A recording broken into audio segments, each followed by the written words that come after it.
Fakat Sadırbay'ı öyle götür. Bektam. Birisini aytıp olmuyor. Hey, Utkane, maşinalar, maşina.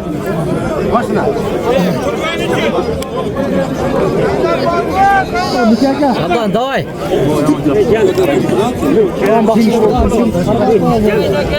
Bak kızı var ki. Ne o kedik cevap gelip koydu. Oğlum belli vermiyor takarsan. Yeter katı güreşiyor. Oğlum ne gitti? Oğlum gitti ver. Belli tutamıyor. Oğlum gitti versen onda olsun.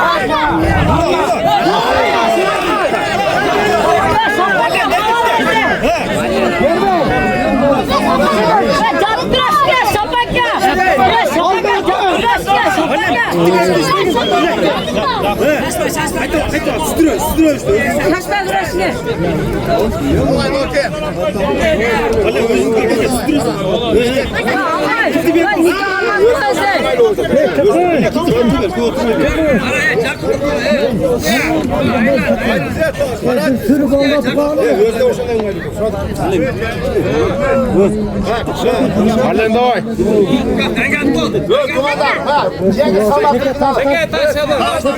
Ortada.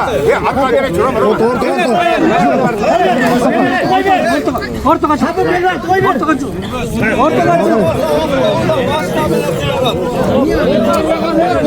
Halen rızkı gidip başmen tıksam halen.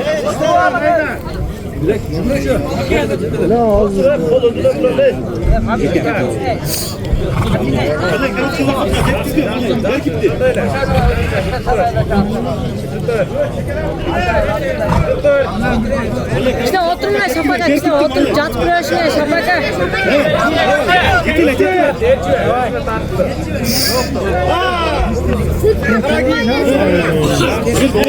Maşallah tutmuş.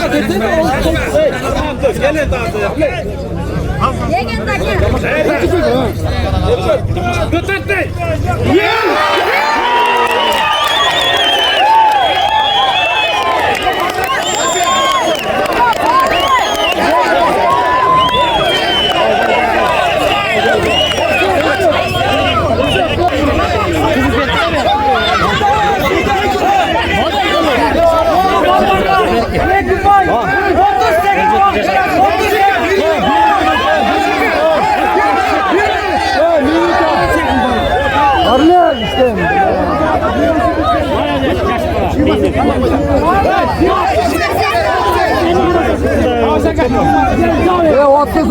Attız.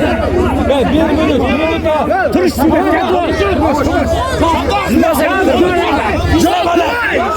Gel.